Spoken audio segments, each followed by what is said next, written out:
That too. All right. Hi. You are watching Simply SCAdian, no title required. This is Zoph, and I am joined by my as awesome always co-host Lucas Abernathy. Lucas, take it away while I do tech stuff. Tech stuff. So, welcome back, everybody, to another episode of Simply SCAdian, no title required. As always, the mission statement is to highlight those people in the SCA who have not yet attained peerage, but are super knowledgeable in their particular areas. People who at times, again, through nobody's fault, uh, could be overlooked with when you're seeking knowledge and seeking information. You go to a peer, you go to somebody who's achieved a level, but those regular people in the SCA that are making it day to day, they know a lot, and we want you to know that they know a lot, so this is their forum. So welcome once again to Simply SCAdian. Before we get started with tonight's guest, I do have to invite you once again, please go to the Facebook page. Please go to the Facebook page and fill out an application for either recommending somebody or for yourself, because we'd like more guests. We're in season 2 now, and our season is longer. We actually didn't start until midway through what we're calling a season with season 1.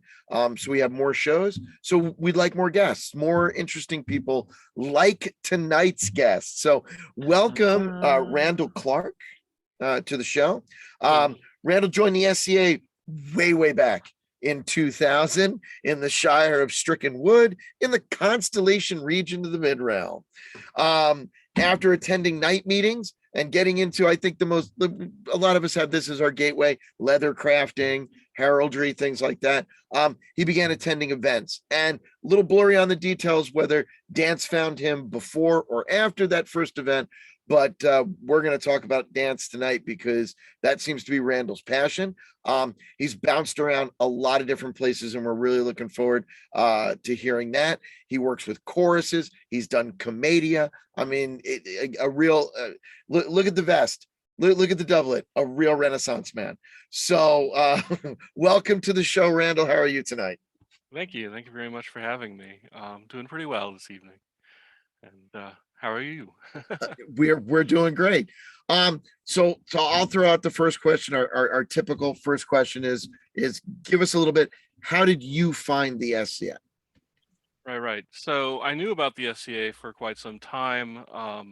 I just growing up, I'd hear about it, but I didn't join the SCA for quite a while, mostly because after I graduated college, I opened a game store. And I only had one other employee in that game store, and he was in the SCA. So if there was ever an event or anything going on SCA related, he took the day off. I worked the store.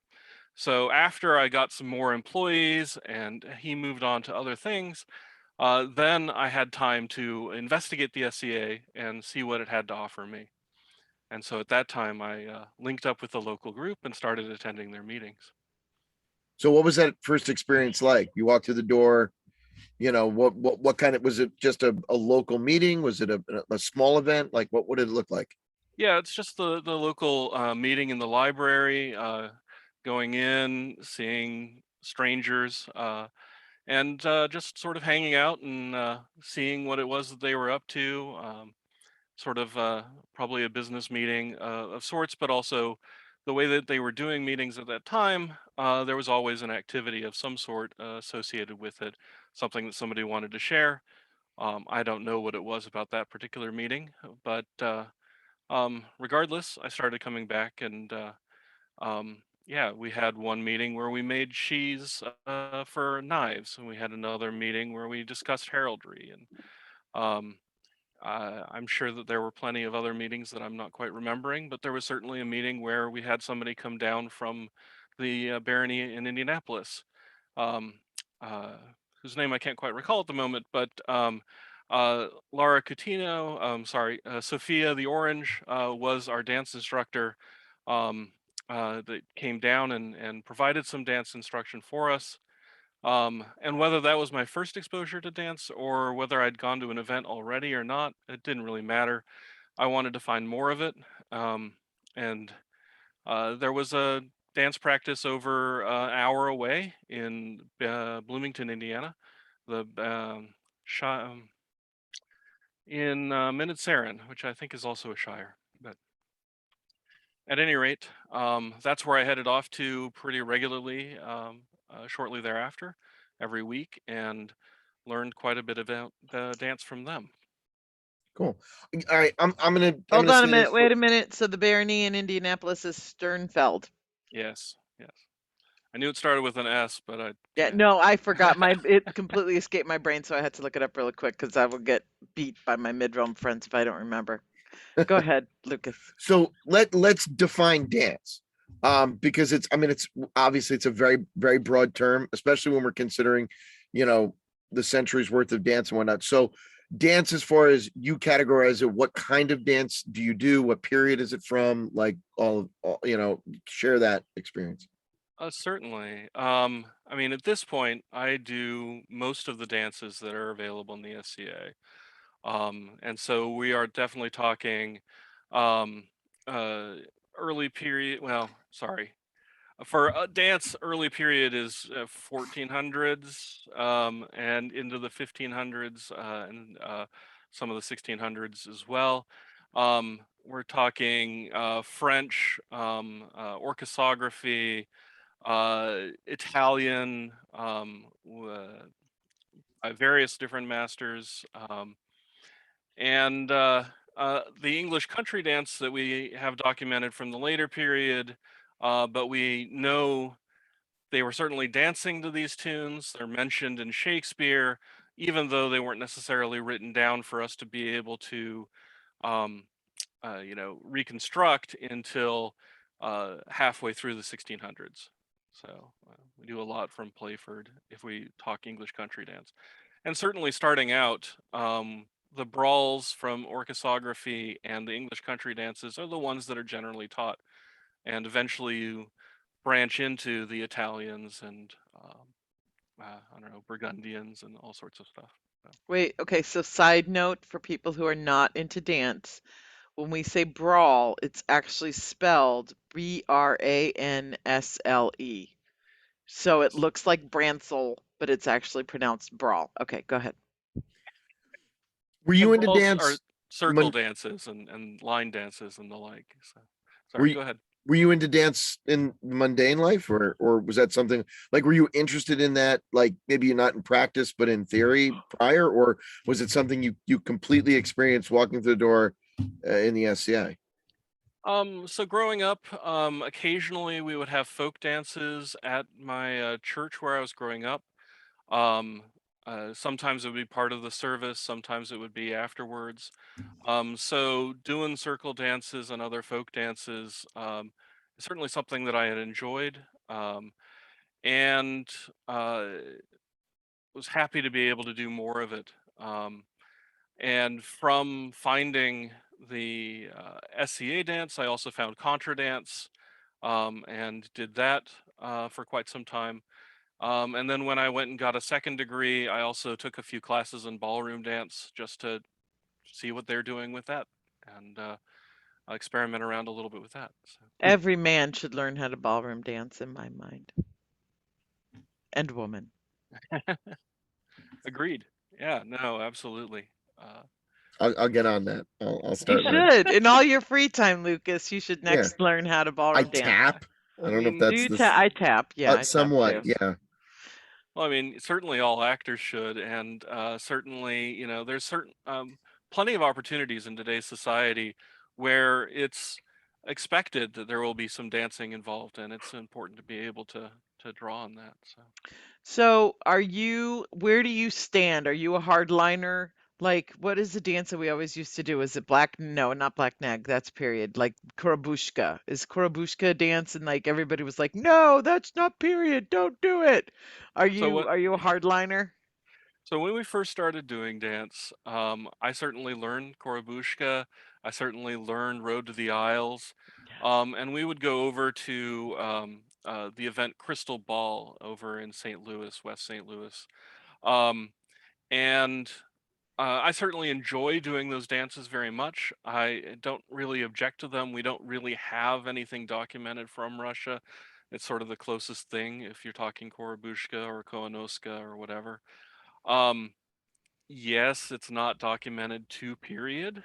Um, but it's still kind of fun to pull them out occasionally, do some late night dancing to them. So I'm not a hardliner, I would certainly say, Okay. about excluding, as they say, goop or grossly out of period um, dancing. No, I enjoy every sort of dance, and every dance has its time and place, you know.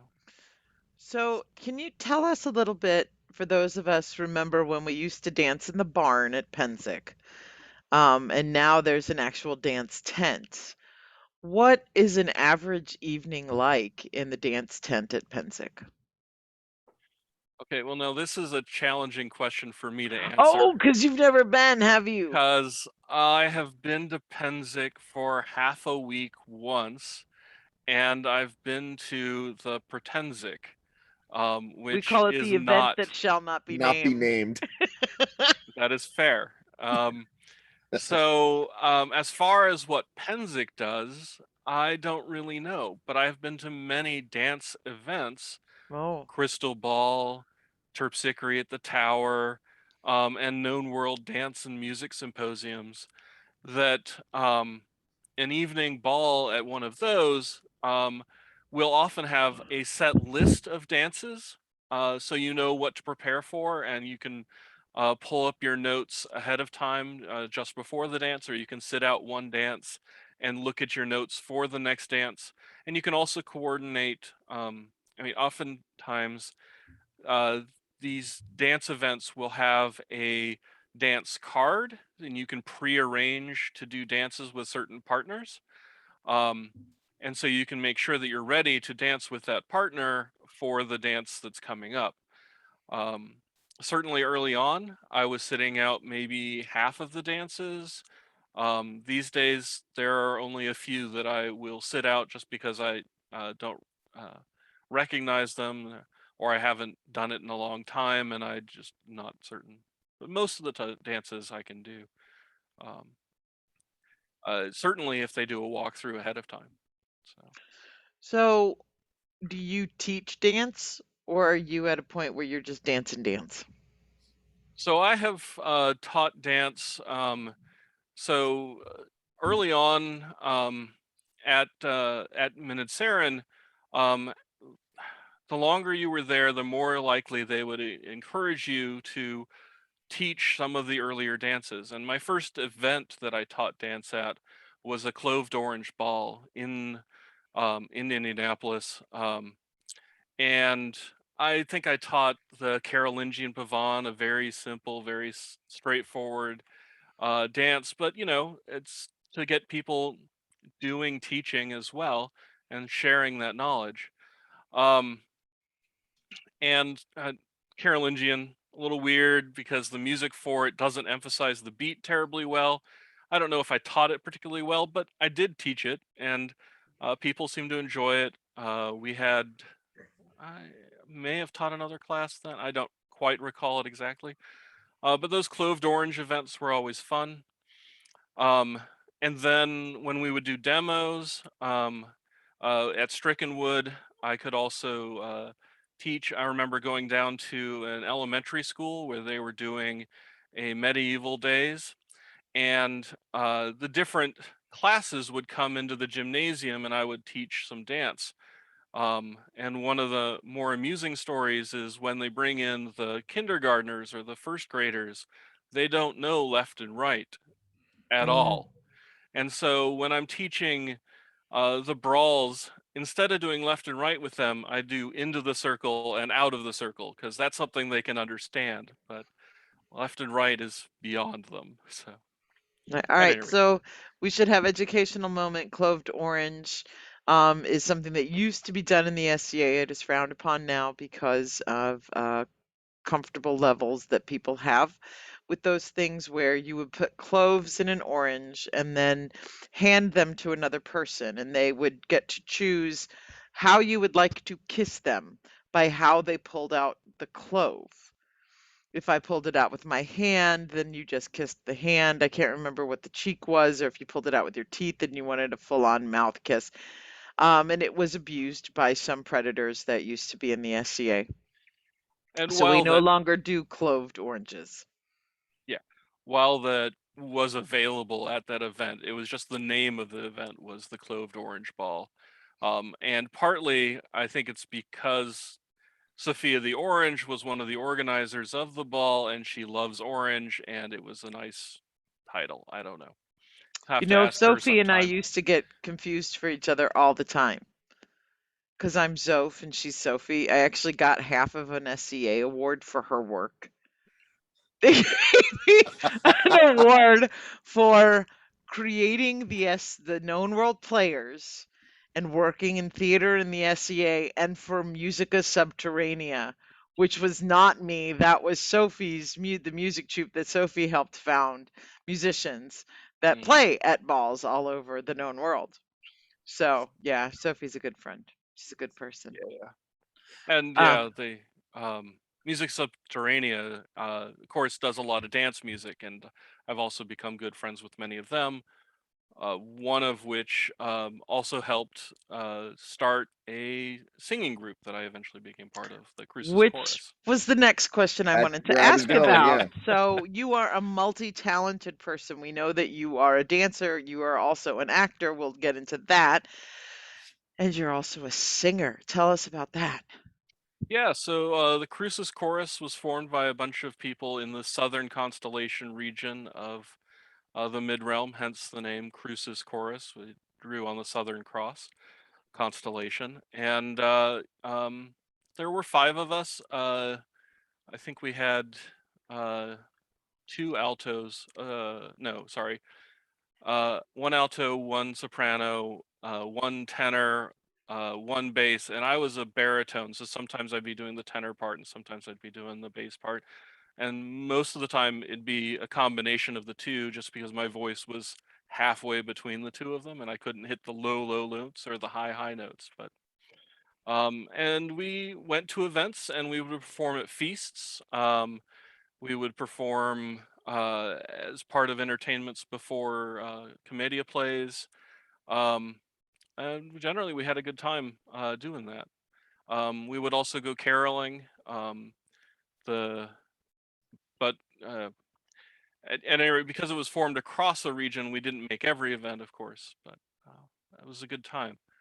Singing madrigals, singing some shape note hymns, singing um, which is a little bit later period. We would also bring in a few filks.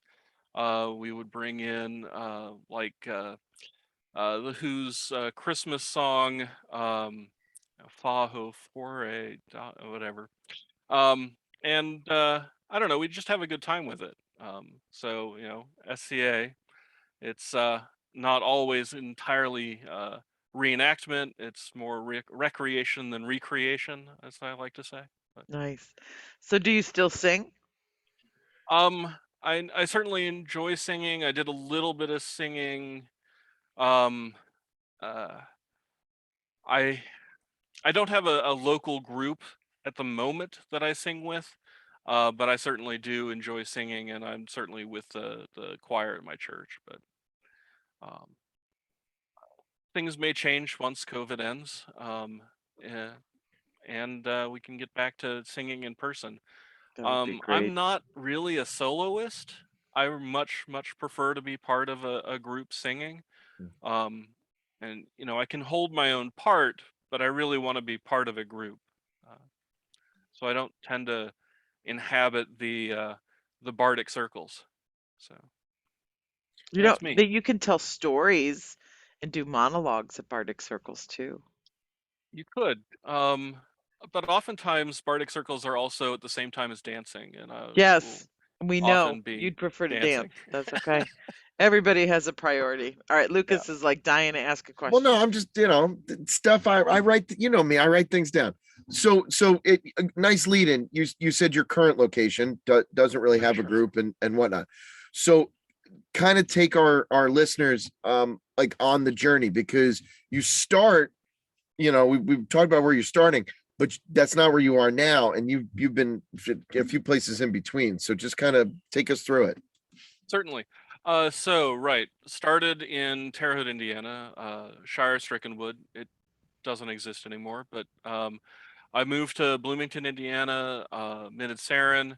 I get my degree. I then move up to get a second degree, my Master of Fine Arts, in Madison, Wisconsin, where there's the barony of Yarra-Vettler.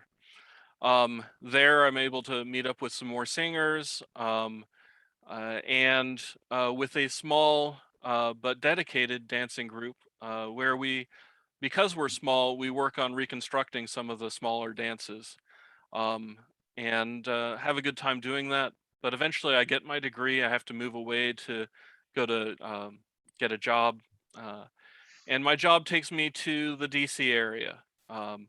And because of commute times and the like, I find that the local dance practice, which is on the other side of the river, and the local singing group, which is, well, because of traffic, another hour, hour and a half away from where I work and live, are not really conducive to me participating with them.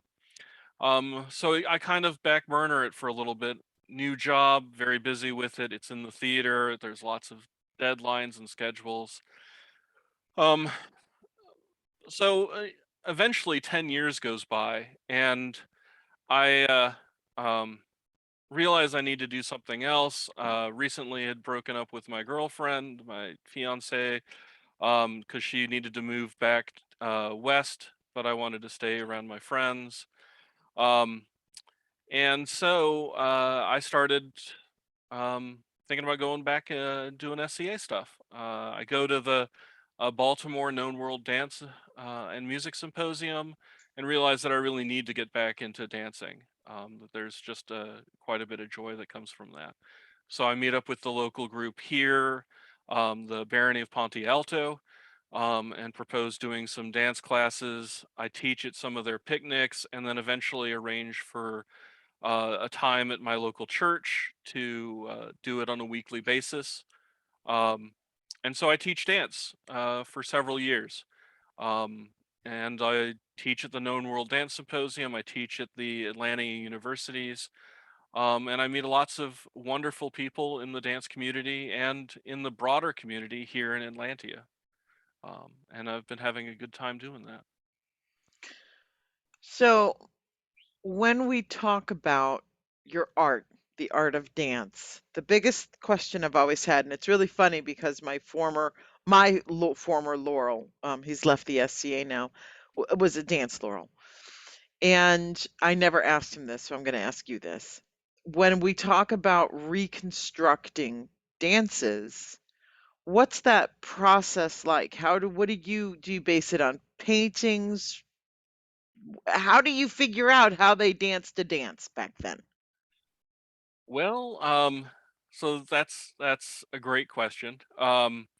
There are many many ways of taking different bits of the historical record and getting different ideas from them. Matter of fact, yes, looking at some of the paintings, we can get some idea as to whether or not they might have pointed their toes during certain steps or not, how they held their hands, where they kept their arms. But we also have a number of treatises, documents from various different dancing masters that we can go to. And we can read what they felt people should be doing and also what people shouldn't be doing. And in some regards, when they say what people shouldn't be doing, that also means that people were doing that, even though the dance masters thought they shouldn't be. That still means it was done. Um, so uh, there's quite a bit of documentation around that. Um, Not all of it is great, and not all of it covers all of the different places that the SCA covers. Certainly not in the expanded world of the SCA these days, or at least I'm not aware of people doing all that research into non-European dance, but I'm sure somebody is. I'm just not aware of it. And as we mentioned before, right, like Russia or Scotland, we don't necessarily know exactly what they were doing um, in our time frame. And in England, we can make guesses based on what was documented later. Um, but we go to the many of the period sources as we can, and we look at what they wrote down. We do some translation, and then some of the documentation is also, in some regards, marginalia. Stuff was written down.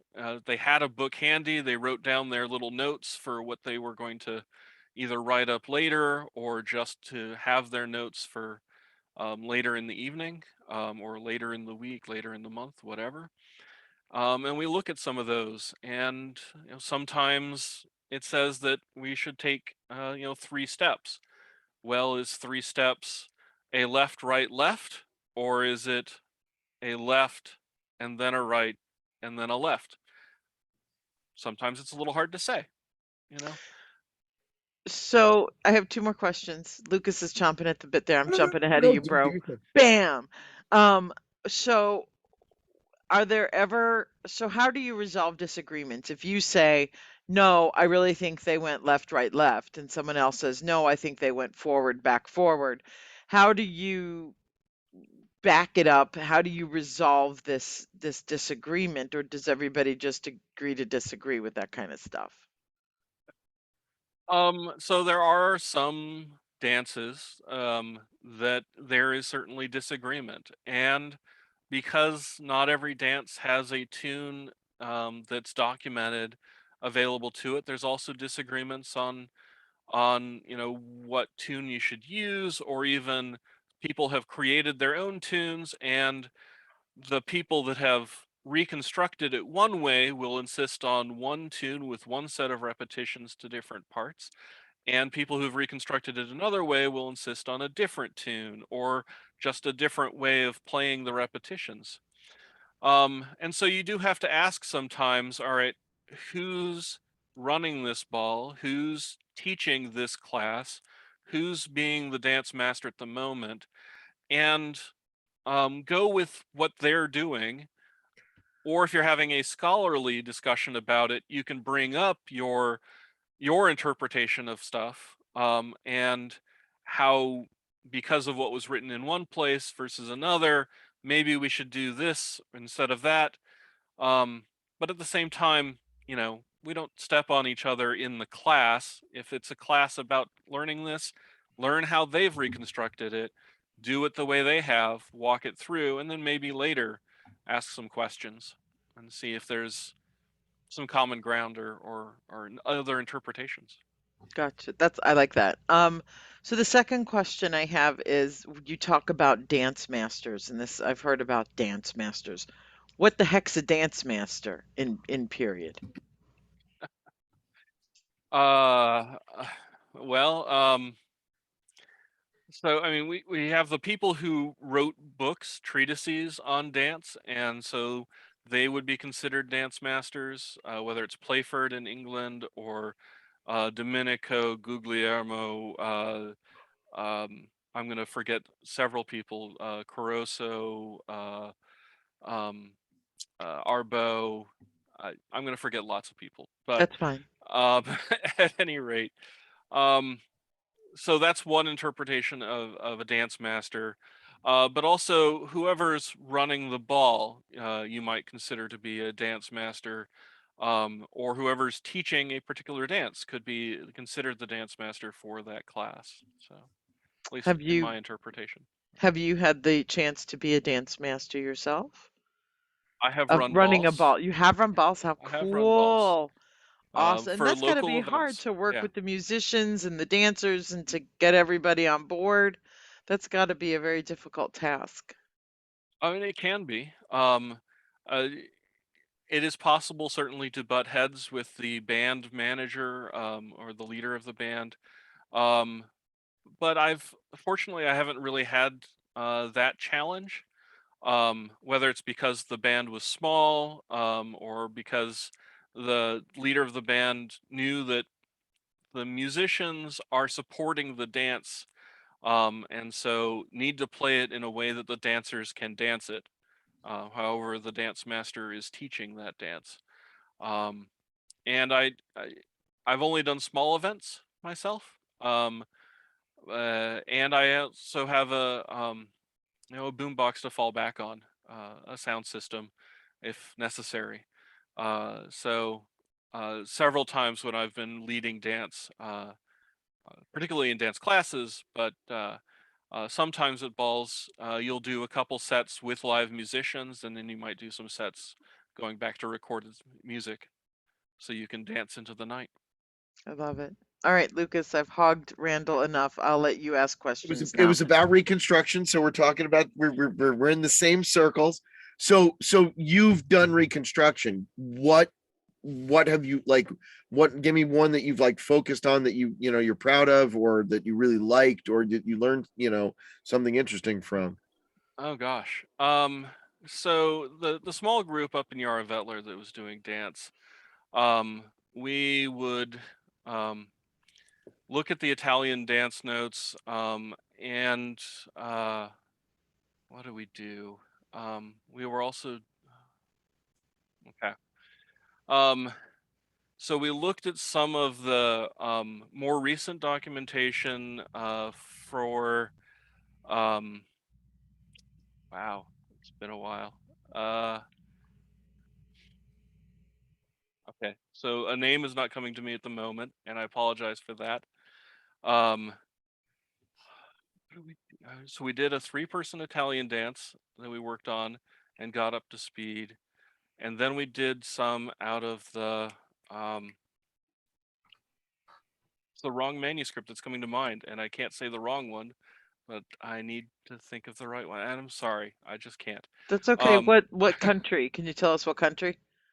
it was English. Okay. So, um, wow. So you reconstruct. Yeah. That's okay. You got to go over your docs again, bro. Yeah. Yeah, I I mean, definitely prepare for classes when I'm ready to teach something, and I've only taught some Italians, and I've generally taught English country um, out of Playford. But we would go back to the Playford, and I'd certainly have when I was going to teach a class, I would look at the Playford specifically, and I would look at the dance notes from Crystal Ball and the dance notes from Terpsichore, and see if I agreed with their assessment or not, and look at that source material from the first Playford in 1651, and like Argiers.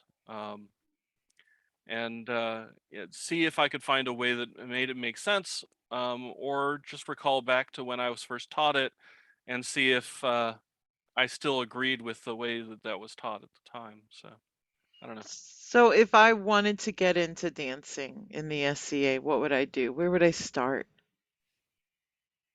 Well, dance class. Whether it's a local dance group, your local group's dance class, or whether it's requesting that a neighboring barony or shire that might have a dance instructor able to travel to your area and give a one-night class, um, or going to events. Many events have dance at them. I cannot say most events. We try to encourage dance to be at most events. Generally, when dancers show up, there will be some dancing, even if it's not necessarily on the schedule. But there are also many events that are specifically billed as, well, this is going to be fighting and people will go home afterwards, or this is going to be archery and people will go home afterwards. But if there's a feast and there's time after the feast, then we will certainly dance. And I don't know, I'd like to encourage more dance to happen throughout the day. I mean, even as interludes on the list field or whatever, you can have a dance wind through the area. But I don't know that. We'll see what happens. is there like Facebook groups and things like that just to Certainly spread the are. word and kind of get the message out there? There are many. Um,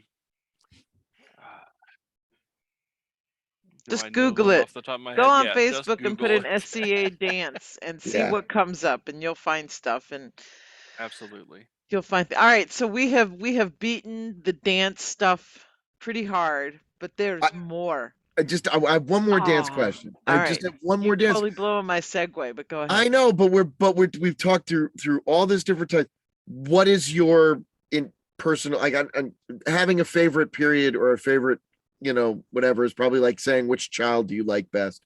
But in some cases, but do you have a favored country or a favorite period or of dance? Um, so I mean, you're right that picking a favorite over another, oftentimes it's more the dance partner that makes the dance the more enjoyable. But also, as any person who's studied dance for a while, when you master something that's complicated, those dances become some of the ones that you favor and enjoy showing off. Whether it's Bella Gioiosa or Gracca Amorosa or any of a number of Italians that have intricate footwork and like 12 different stages of different styles in there. Um, you know, those dances done with a tight group, it's such a joy to make it happen again. So All right, now can I segue? You may segue, yes. Yay, I can segue.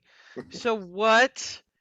So you also, I was going to try to be funny, but I'll just give up. So what what got you into your other interest in the SCA, your other interest, I guess you should say, which is Commedia dell'arte, which for those who don't know is Italian improvisational theater. What got you into that? well, so once again we have to go back to Sophia the Orange. She was putting together a Commedia troupe across the mid realm, so people from Ohio and Indiana. um, and it was centered over in Cincinnati. Um, and I was not part of the very first group, but once I was aware of it, I was more than happy to join in and make the drive over and do practices. So I filled in the persona of the Capitano Spavento. And as anybody who's seen an Scandali show, whenever Capitano Spavento comes on the scene, everybody says, "The Scourge of France, the hero of Spain, and the slayer of 1,000 Turks." Huh! Um, and it works a lot better when everybody's saying it at once. But that um, that tagline, I mean, Capitano Spavento is a braggart, but also a coward, and he's there to many times just sort of move the plot along between the lovers who are dealing with their parents and others. But he's the random element thrown in to cause chaos and make everything happen in the end. And you're so, I mean, and I know I don't know you well at all, and I met you at the event that shall not be named, and you were like a lifesaver. You were like a godsend Indeed. to us, helping Indeed. set up performing arts and tear down. But you just seem like a real laid back kind of dude. Like, you just seem like you don't get really wound up. And Capitano is this huge braggart full of life and vim and vigor, and he's larger than life. How it's just as like, what? So tell me how that change for you happens. Oh gosh. Well, I mean, inhabiting the mask, inhabiting the costume, um, I it is a challenge for me. It's not something that I normally do. But you step onto that stage, and transformation happens in your mind, and you have rehearsed it often enough, and through encouragement, through experimentation, you know what ends up working, and how to make that come off and entertain the audience. Uh, You so do you do theater in the mundane world too, or no? I have done some community theater. Um, I also have a Master of Fine Arts in Theater Technology, along with a Bachelor of Arts in Theater and Drama to begin with. Um, Acting is something that I enjoy doing, but memorization is not something I'm particularly good at. So Commedia can work fairly well, um, but I'm not the most glib.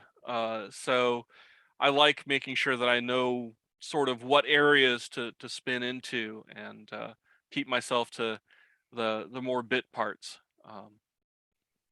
That's me. Do you still pursue Commedia, or was that just at So every so often I'll be in an event, and the Commedia troupe will have a walk-on part that I can participate in. Um, but I do not have a troupe to rehearse with in my current area. Right, because Sophie's troop is down in North Carolina and Correct. you're up in Ponte Alto.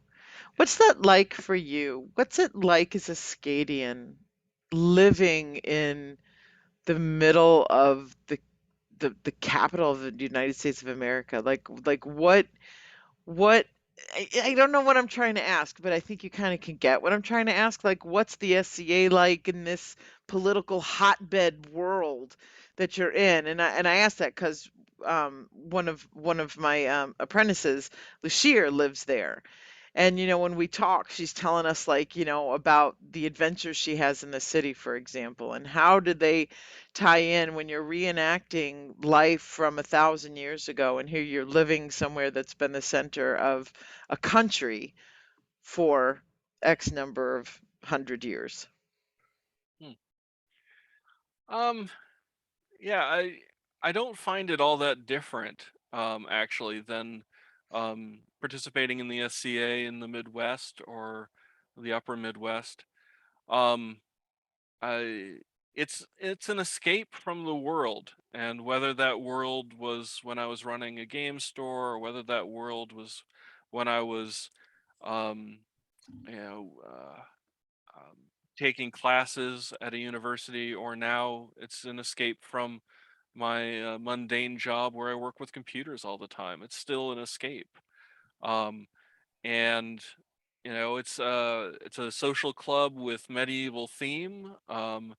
It's a recreation. I don't know. It's do you um, find people are checking their politics at the door and playing the part, like using it as the escape that you use it for? Like it's so politically charged out there that in here we're not going to do that. yeah, I certainly do not see anyone bringing politics into it. Um, I, I, We there save that for is Facebook, Lucas. Come on. I Sorry, mean, go ahead. Not me, not me. I'm the last person that would bring that up. that being said, of course, these days, politics has also invaded some of the culture, and so some cultural, the idea of just being diverse and welcoming, people from all countries, all backgrounds, and learning different things in history from all these different areas can sometimes not quite jibe with some of the politics. And while I haven't ever really seen anybody bring, that sort of, um, I generally I find that the SCA, because it is trying to recreate um, a lost time frame, it's looking at history, it's looking at a lot of different cultures. It is more welcoming to people who are appreciative of lots of different cultures. And so I don't find that there are people who are off-putting to me or my politics um, uh, in the SCA. There are probably people who vote in different areas of the spectrum, have different button issues or whatever. But while we're, you know, doing this escape, I don't really see anything um, that is turning me off that way. So I don't know. Gotcha. All right. Final question, Lucas. What do you, in your opinion, what as a society can we do better? Right. So what can we do better as a society? Um, well, I know you gonna ask me this question, and I've been thinking about it a little bit, but I also got lost in a lot of my own talking. Um, I I want to say that we want to, encourage more of the different areas in more of our events, and have fewer of our events that are so dedicated to one particular area. um, it's nice to be able to come together and say, yes, we're going to have this cooking event and we get all of our cooks together, or we're going to have an archery event and we get all of our archers together. But it's also really important to have those multicultural events where we have some cooking, some archery, some fighting, some rapier, some dancing, some singing, some commedia, um, so that everybody gets to experience a full medieval experience, instead of, well, this was our day to practice our art. You know, that's, I guess that's my answer. Which I know that's usually our last question that we ask, but I do want to ask another question because you segued into another thought I had, which was about the Known World Dance Symposium. What was that like for you? Is it like the most amazing event you've ever been to kind of thing, you know, or was it just a really nice event? And neither one I don't think is a diss, but I just want to know what that experience was like for you to be with dancers from around the entire world dancing the dances you love. Right. I mean, don't get me wrong, it is a great event. And the ball, where you have sometimes a couple hundred people all doing the same dance, is amazing. Okay. Um, Mostly because, dancing has fallen off in a lot of areas in the SCA. Not every event has dance at it. And those that do have dance sometimes have trouble filling a full 8-person dance. And we end up doing 6-person or 3-person or 2-person dances because we don't have enough to do, one set, much less 2 or 4 sets all on the dance floor at the same time. And so having that is amazing. Um, I mean, we need more. I'd love to have some more dance events, right? I talked about Crystal Ball. I talked about Terpsichore at the Tower. I talked about the Cloved Orange Ball. Um, I don't think Atlantia currently has a dance event. It'd be nice for that. I'm sure that the East Kingdom has one. I'm just not aware of what it is. Because I haven't lived in the East Kingdom. I'm sure most kingdoms have a at least annual dance centered event. But we and having those events means that it is certainly possible for people to go and spend the day learning more about that. We need to encourage more people who aren't dance geeks or whatever to go to some of these events and start learning some of the basic dances. We have full tracks that do that.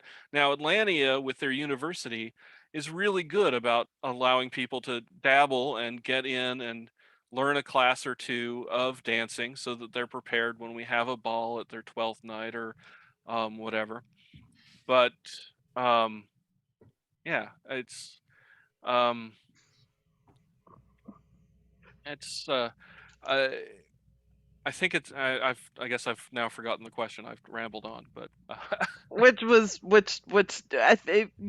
answered what I really wanted to know, what I really wanted to know, which was what was it like to be at a Known World Dance Symposium? And that just I can see in my mind's eye, I can see, 300 dancers at a ball and just how amazing that must be. I have a friend, we keep talking, we're going to go to the Labyrinth Ball every year somewhere I think it's in California, is it, where they do like the ball from the Labyrinth with the Goblin King and people wear the labyrinthy costumes and go dance and I'm like, I want to go. Randall, let's do it. You and me. Come yeah, on. that'd be Let's fun. go. That Road would be trip. Absolutely. awesome. Road trip. All right. Lucas, take us out.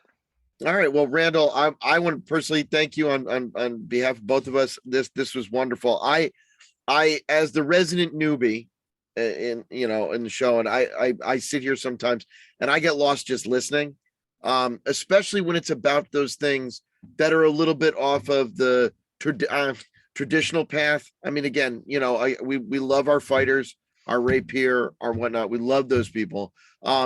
But again, it seems like you said at certain events, it seems to be the main focus. So I just like, unabashedly love it when I get to listen to somebody kind of talk about a different passion.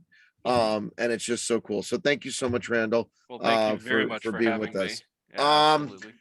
Next time, I don't know that we have a guest lined up for next time. Not yet. But unfortunately, life has gotten in the way, and I won't be here next time.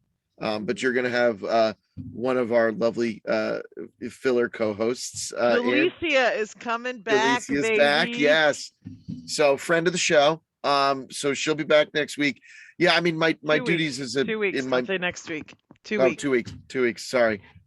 Yeah, my duties in the real world. I work a lot of nights. So so there's that. But you guys, I'm leaving you guys in great hands. So once again, thank you for watching Simply SCAdian, no title required.